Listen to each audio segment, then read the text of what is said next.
Bueno, regresamos en la radio con Aarón Tapia. No son relaciones públicas, es periodismo sin tapujos ni mordazas. Bueno, está con nosotros Luis Fernando Rentería, presidente de la Comisión Estatal de Derechos Humanos, y que, bueno, en estos días se cumplió ya un año de haber llegado a esta comisión, y nos viene a platicar aquí, pues, qué se ha hecho en un año que... Bueno, yo les adelanto, y este es de mi cosecha, por lo menos a mí lo que me ha tocado ver es que se ha hecho más en este año que lo que se hicieron en 20 por lo menos, ¿no? Y no el cebollazo, si quieres al rato, ya al final te lo echo el cebollazo, pero ahorita vamos a a escucharte lo que nos traes acá, Luis Fernando, en un año que, bueno, por lo menos yo lo que he visto y me parece inédito, son 15 recomendaciones. Que aclaro, ¿no? Tampoco es el instrumento así para medir el trabajo o el buen trabajo de una comisión de derechos humanos, las recomendaciones per se, ¿no? No, sino son otras cosas que, bueno, ahorita tú no los platicarás, pero sí me pareció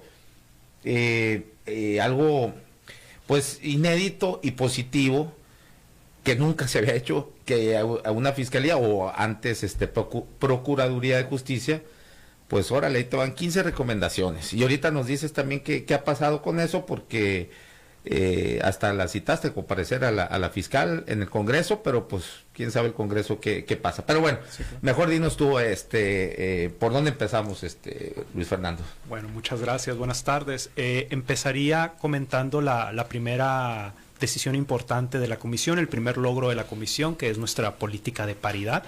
Okay. Por primera vez en 30 años en la comisión, la mayoría de las personas que trabajan son mujeres. Okay. Pasamos de 43% de mujeres que había hace un año a 61%. Okay. Luego, en segundo lugar... Pues ya no hay paridad. ¿Dónde nos están dejando nosotros los machos? Es una acción afirmativa, ¿no?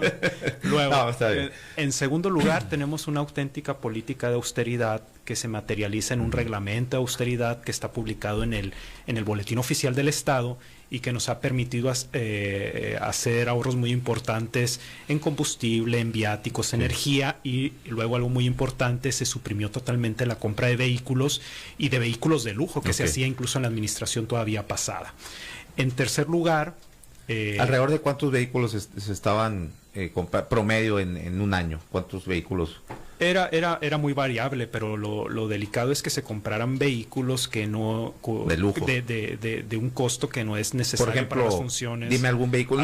No me digas en qué año, ni... O sea, un vehículo, en la presidencia pasada se compró un vehículo, una camioneta que no es útil para la comisión, pues, ¿no? La comisión necesita vehículos más pequeños, compactos, ¿no? Que nos permita movernos con sencillez, pues, sí, ¿no? sí. En tercer lugar, tenemos por primera vez en 30 años también un plan de desarrollo institucional que es algo muy importante porque nos permite construir la estrategia de largo plazo más allá de mi periodo en la comisión, ¿no? Que nos permita establecer muy claramente cuáles son los objetivos y medir los resultados de la comisión. Es el mejor instrumento para rendir cuentas. Y estos tres logros en concretos, la política de paridad, la política de austeridad y el plan de desarrollo institucional, nos permitió lograr el cuarto logro, que fue construir un anteproyecto de presupuesto de egresos, ¿no? Muy técnico, muy preciso, con 81 nuevos indicadores, es decir, 81 nuevas actividades que va a realizar la comisión, y por el cual se aprobó un aumento del 25% del presupuesto de la comisión. De 39 millones pasamos a 49 millones en un contexto en el que el presupuesto de la comisión estaba estancado desde hace 10 años y que incluso en 2017 se disminuyó el presupuesto cuando la comisión ya era un órgano autónomo y constitucionalmente pues no es válido reducir los presupuestos de los órganos autónomos. En quinto lugar, ya volviendo a los temas sustantivos de la comisión, tenemos una dirección de quejas totalmente diferente. La dirección de quejas que yo recibí era una dirección pues con apatía, que incluso evitaba recibir los problemas que llegaban de las personas hacia la comisión. Ahora tenemos una dirección de quejas que en vez de trabajar de 9 de la mañana a 2 de la tarde, como si en esas 6 horas nomás se presentaran las violaciones de derechos humanos, ahora se trabaja presencialmente de 8 de la mañana a 8 de la noche, con una línea de atención 24 horas, con una política de amabilidad, de atención inmediata y de soluciones concretas a las personas. En el último año, la Dirección de Quejas atendió 6,000 problemas, atendió a 6,000 personas. ¿Cuántos estaban atendiendo mucho menos, pero además la lógica en la que tratamos estos asuntos con perspectiva de derechos humanos y que significa un promedio de 125 problemas resueltos a la semana. Okay. Eso en la Dirección de Quejas. De ese universo de 6,000 problemas, hay otros que es necesario turnar a visitadurías para investigación, ¿no? Que se turnaron alrededor de 1,400. Pero el resto de los problemas, los que no se turnaron a visitadurías, se resolvieron ahí en el ámbito de la Dirección de Quejas, cuando antes o ni se recibían o ni se atendían, ¿no? O sea, se dejaban ahí sin darle seguimiento, ¿no?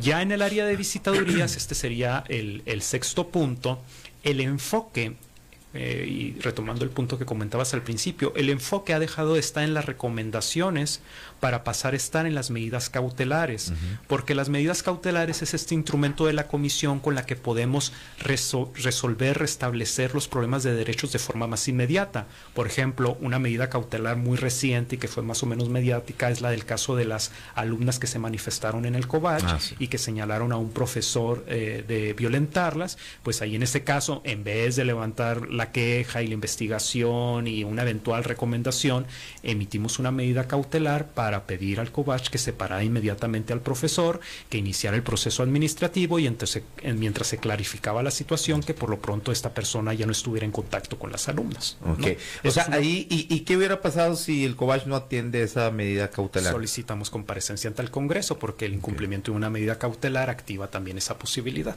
¿no? Entonces, el año antepasado se emitieron 13 medidas cautelares. En el último año se emitieron 37, es decir, triplicamos el dictado de medidas cautelares, pero ahora con el cambio de indicadores, las medidas cautelares van a crecer 1000%. Vamos a dictar este año al menos 140 medidas cautelares. De 13 vamos a pasar a 140 medidas cautelares, al menos es muy probable que sean más, con lo cual se trata de 140 problemas puntuales de derechos humanos, ¿no? A veces graves, generalmente graves, y que se resuelven en el momento, que yo creo que eso es muy importante. En séptimo lugar, ya pasando el tema de las recomendaciones, ¿no? Tenemos este triple juego, ¿no? Por un lado, los asuntos que se resuelven en la propia Dirección de Quejas. Luego, los casos que se turnan en visitadurías y que se buscan resolver de forma inmediata a través de una medida cautelar. Y las recomendaciones las estamos reservando para las graves violaciones de derechos humanos, porque se trata de esos casos en los que no es posible conciliar ni entablar ningún diálogo previo con la autoridad, porque se tratan de graves violaciones de derechos humanos y concretamente se trata de desaparición de personas, de ejecuciones extrajudiciales y de tortura, tratos crueles, inhumanos y degradantes. Por eso las recomendaciones las hemos reservado a las 15 recomendaciones que emitimos en contra de la Fiscalía el año pasado y la más reciente sobre ejecución extrajudicial en Empalme, ¿no? Al presidente municipal de Empalme. ¿Qué ha sucedido con esas 15 recomendaciones? Porque, bueno, lo último que se sabe y es que, bueno, la fiscal no las atendió, no quiso dar era una disculpa pública, ¿no? Y tú la citaste a comparecer en el Congreso y pues tampoco ahí, digo, no sé el Congreso si la ha requerido, si la citó o qué ha pasado ahí en eso, Luis Fernando. Creo que es importante aquí citar todo el panorama, si me permites hacer un resumen muy puntual para ver para explicar el seguimiento que hemos tenido en este caso. A ver, primero, el origen de todo esto es la reunión que tuvimos con las colectivas de búsqueda de personas, con la que nosotros tenemos un compromiso muy fuerte desde el principio, y en esa primera reunión... Con las Madres Buscadoras. Bueno, Madres Buscadoras es uno de los colectivos, hay otros, son 15 colectivas de buscadoras con las que hemos estado en contacto, entre ellos Madres Buscadoras, ¿no? Y en ese contexto es donde nos señalaron que la comisión había sido omisa con ellas, que no las atendía, que había casos, expedientes que estaban sin atender, ¿no? Inmediatamente al concluir esa reunión, hicimos una reunión en visitadurías para detectar estos casos y fue como encontramos esos 15 casos, algunos de ellos perdidos, algunos de ellos abandonados, algunos de ellos con graves irregularidades en la investigación y los reactivamos todos los casos que había de desaparición de personas en la comisión, ¿no? Y ojo, se trata de la desaparición de personas. Investigaciones que estaban congeladas, tiradas. Incluso No expedientes perdidos, ¿no? Sí. O sea, actuaciones perdidas, una cosa algo muy común, además. Muy irregular, una situación muy irregular, muy grave, por las que incluso yo planteé rescisiones a personas concretas que estaban haciendo daño en la comisión. Y desafortunadamente muy común que eso suceda en las fiscalías, ¿no? Pero bueno, adelante. Entonces, asumimos este compromiso con las colectivas, retomamos estos 15 casos que estaban abandonados, concluimos las investigaciones que estaban pendientes en esos 15 casos y damos el paso de construir las recomendaciones. Las recomendaciones, como te he comentado, son resoluciones, son instrumentos técnicos que en lo particular yo he tenido una preocupación de que se hagan con mucho cuidado, con el lenguaje de derechos propio, porque creo que también esa era una gran carencia de la comisión, ¿no? Una falta de pericia técnica a la hora de construir resoluciones como las recomendaciones. Son 15 resoluciones, ¿no? Que con las que se tuvo mucho cuidado en lo que se estaba diciendo y lo que se estaba firmando ahí. Terminan de construirse las recomendaciones y se notifican. Esto es algo importante porque antes, tú sabes, tú mismo lo has comentado aquí, normalmente las recomendaciones se avisaban antes de notificar, se pactaban en lo económico, no. Aquí lo hicimos conforme a la ley, notificamos las recomendaciones y después entablamos el diálogo con la autoridad. Se notifican las recomendaciones y a la semana siguiente de que se notifican estas recomendaciones viene el posicionamiento de las otras 31 comisiones del país y de la Comisión Nacional. O sea, las otras 32 comisiones de los estados avalaron el trabajo técnico de la comisión. No, recomendaron a la fiscal cumplir con esas recomendaciones y llegaron a decir, fíjate, a lo mejor esto se escucha mal en mi boca, pero lo cierto es que es público, lo dijeron, las 32 comisiones del país dijeron, es tal el nivel técnico de estas recomendaciones, la pericia técnica, que están ayudando a todas las comisiones del país a construir el parámetro del derecho de las personas a ser buscadas y encontradas. Eso es un reconocimiento muy fuerte para la comisión. Claro. Y una semana después de que ocurre, están corriendo los 15 días, ¿no? Para que la fiscal respondiera. Notificamos las recomendaciones, viene este reconocimiento de las 32 comisiones del país y la semana siguiente, que coincide con el aniversario, los 30 años de la comisión, viene un juez de la Corte Interamericana, un juez del tribunal más importante del continente y dice: tuve conocimiento de estas 15 recomendaciones de la comisión, reconozco la precisión, la pericia técnica con las que están construidas, pero además quiero destacar un punto que a mí me parece muy importante y que está en la jurisprudencia interamericana, pues es un juez de la Corte Interamericana. Y fíjate lo que destaca de las recomendaciones, dice: estos casos son de desaparición de personas por particulares, es decir, no son desaparición forzadas en principio porque no hay un agente estatal participando en la desaparición. Pero cuando ocurren negligencias tan graves como las de estos casos, acuérdate que las negligencias graves aquí era que no se hizo nada hasta por 2 años, pero lo más grave aún es que no se hacía nada en las primeras 24 horas, donde que es fundamental, ¿no? Donde hay un protocolo homologado que te dice claramente qué hacer y es donde están las posibilidades de encontrar a una persona, ¿no? El juez de la Corte Interamericana dice: cuando ocurren negligencias tan graves como estas por parte de las autoridades ministeriales, se actualiza el supuesto de aquiescencia del derecho internacional de los derechos humanos. Y eso significa que por responsabilidad de los ministerios públicos, lo que en principio era una desaparición por particulares se convierte en desaparición forzada. O sea, se cataloga entonces ya una desaparición forzada, es decir, ya como una desaparición por parte de las autoridades. Porque la autoridad ministerial tuvo una aquiescencia a la hora de realizar una investigación. A ver, en español, aquiescencia. Una negligencia, una omisión, una indolencia tan grande, ¿no?, que es equivalente a que si el Estado hubiera participado directamente en la desaparición. ¿Sí? Y bueno... entonces, fíjate el nivel que adquieren estas recomendaciones, un aval nacional y luego incluso un aval internacional, y luego viene la siguiente semana la respuesta de la fiscal. En cada una de estas recomendaciones, de cada estas 15 recomendaciones, se establecieron 6 puntos que debía cumplir. De estos 6 puntos se aceptan cumplir 4, la mayoría. Los que no acepta cumplir es investigar a los agentes ministeriales responsables de estas omisiones. Válgame. ¿No? Okay. Al gremio, digamos, ¿no? Sí. Y en segundo lugar, no acepta pedir la disculpa pública. ¿Y cuáles son sus argumentos? Pero eso no es lo más grave.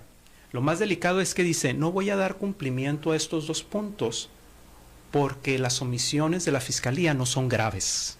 Ah, caray. Ese es el motivo de fondo, el verdadero motivo por el que solicitamos la comparecencia del Congreso. Porque las recomendaciones establecen que son graves por este supuesto de aquiescencia, lo avalan las 32 comisiones del país, lo dice un juez de la Corte Interamericana. Entonces creo que lo mínimo que merece la sociedad sonorense es que nos diga la fiscal en comparecencia del Congreso cómo es que esto no es grave. Más allá de que no cumpla la disculpa pública y investigar las omisiones de estos ministerios públicos, quisiéramos que nos explicara, ¿no? Que su pericia nos explicara cómo es que esto no es grave. A mí me parece muy grave una afirmación de este tipo, ya no solo desde la perspectiva de derechos humanos, claro, sino desde la perspectiva del derecho mismo en general. Totalmente. Sí. ¿Y solicitamos la comparecencia al Congreso? ¿En qué fecha? En octubre del año pasado. Octubre, y ya estamos en noviembre. Hace 5 meses. En noviembre recibimos un documento del Congreso de la Comisión de Justicia y Derechos Humanos. ¿Quién la preside? Diana Karina Barreras. Ay, donde nos piden los expedientes de estas 15 recomendaciones, ¿no? O las resoluciones de estas 15 recomendaciones. ¿Y eso es correcto? Y entonces nosotros le contestamos a la comisión. Aquí van las recomendaciones y aquí va el seguimiento.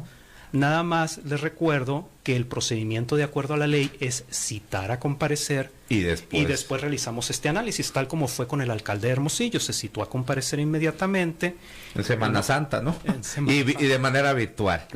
Pasó, ahorita, porque te quisiera preguntar, pues, ¿qué ha sucedido con eso? Pero bueno, entonces nosotros hemos seguido insistiendo en la comparecencia al punto en que en la presentación de mi informe anual, que fue el 28 de febrero pasado, precisamente ante esta comisión, volví a insistir y lo dije, y ahí está el video público donde digo todo este tema de las 15 recomendaciones, y digo explícitamente: la sociedad sonorense, no la comisión, la sociedad sonorense y sobre todo las víctimas merecemos que nos digan por qué esto no es grave. Okay. ¿Dónde podemos encontrar ese video? En la página de la comisión. ¿De la comisión?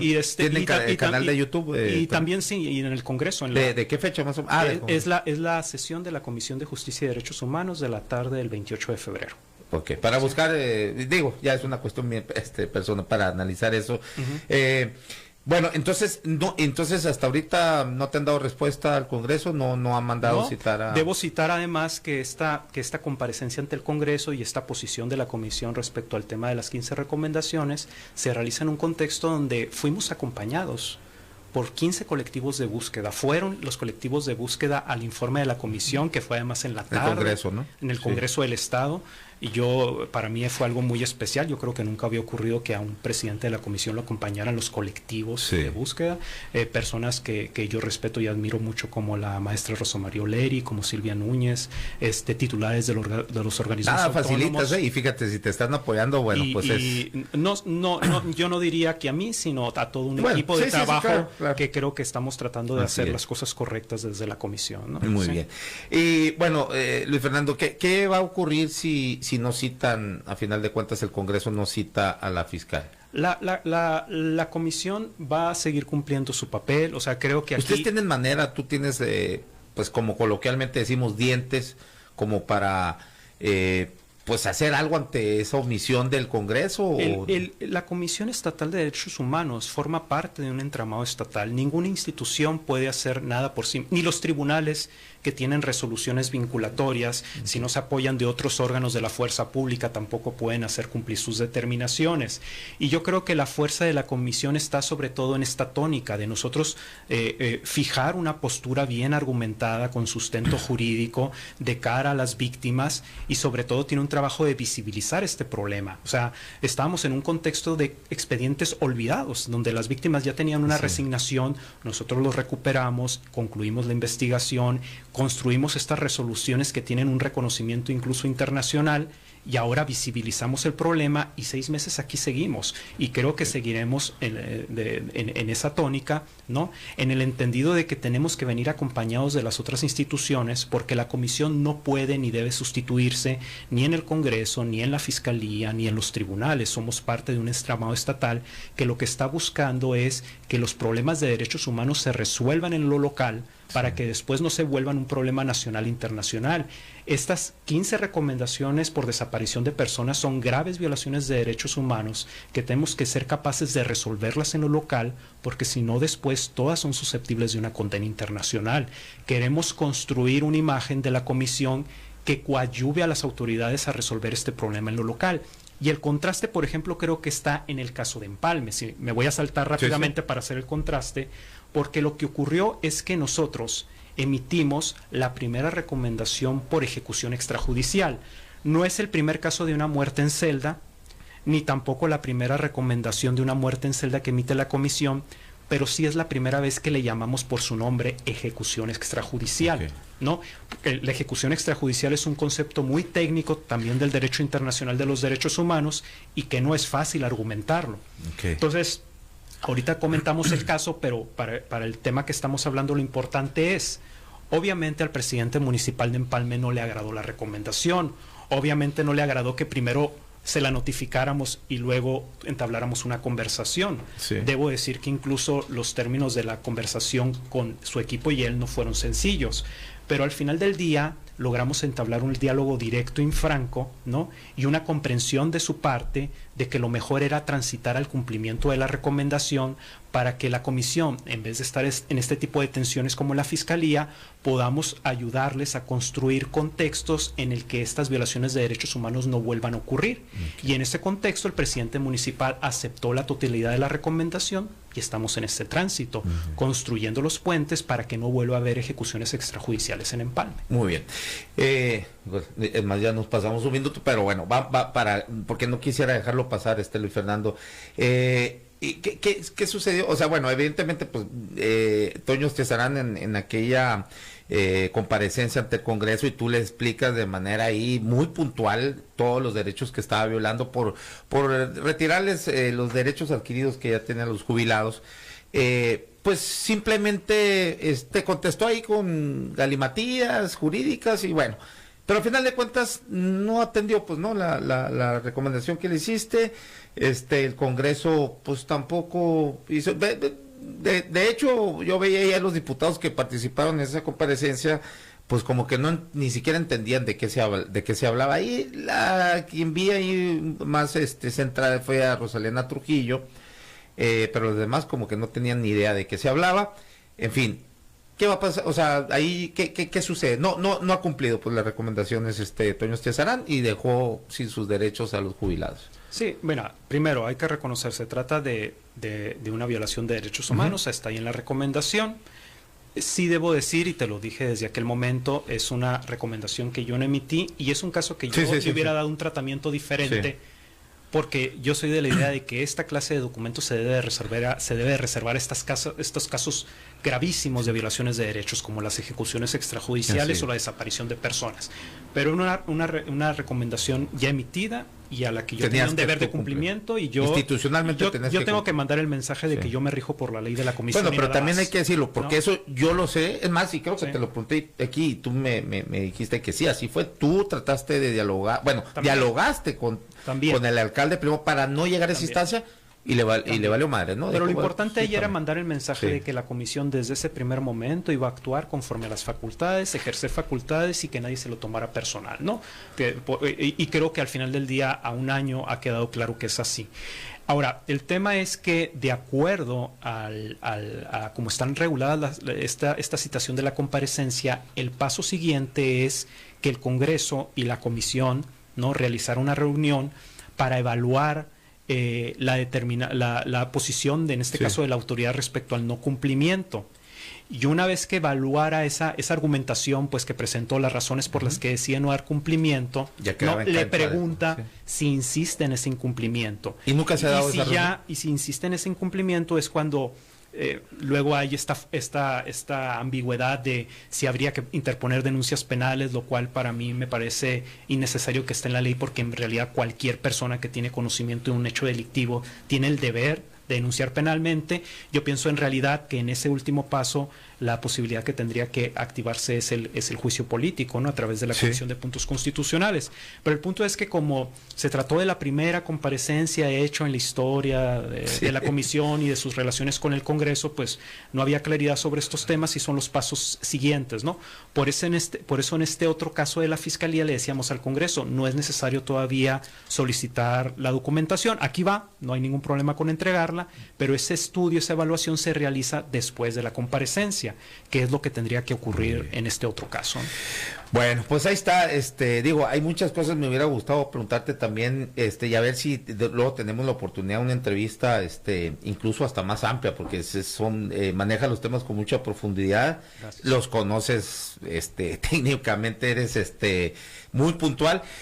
Se me quedan en el tintero, por ejemplo, cosas como los agrícolas, porque aquí los jornaleros agrícolas y las cárceles que están tienen como más del 300% de su sobrepoblación. Hay celdas que están diseñadas para 3 personas donde hay 27 presos ahí. Bueno, y decía Fyodor Dostoyevsky que si querías conocer la radiografía de una sociedad, primero tenías que visitar las cárceles. Entonces, ojalá que luego me des una entrevista y hablamos a más profundidad de esto, porque sí hay temas ahí que no se tocan ni desde la seguridad pública. En la estrategia de seguridad pública, como que las cárceles ahí no sé qué les pasa, pero es un punto fundamental, medular. Pero bueno, muchas gracias. Como te decía al principio, aquí no acostumbramos a los cebollazos, o como coloquialmente también se le dice la cromada.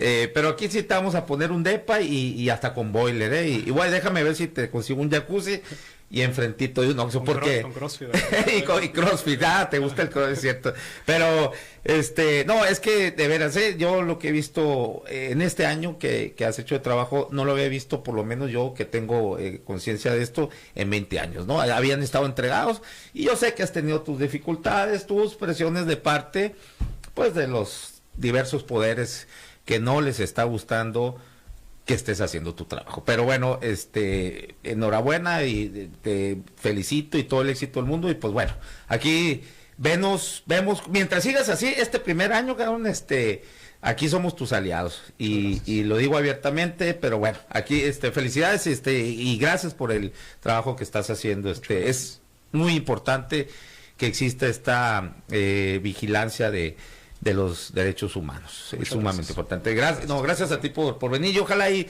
nos pongamos de acuerdo para llevar una entrevista, pues, de 1 hora más amplia y tocar esos temas que quedan en el tintero. Muchas gracias. ¿Sí? Bueno, esto fue, gracias a todos ustedes, esto fue mi anterior programa en la radio con Aarón Tapia. No son relaciones públicas, es periodismo sin tapujos ni mordazas. Nos vemos y nos escuchamos mañana a las 12 del día acá en Sub 95.5 FM. Gracias.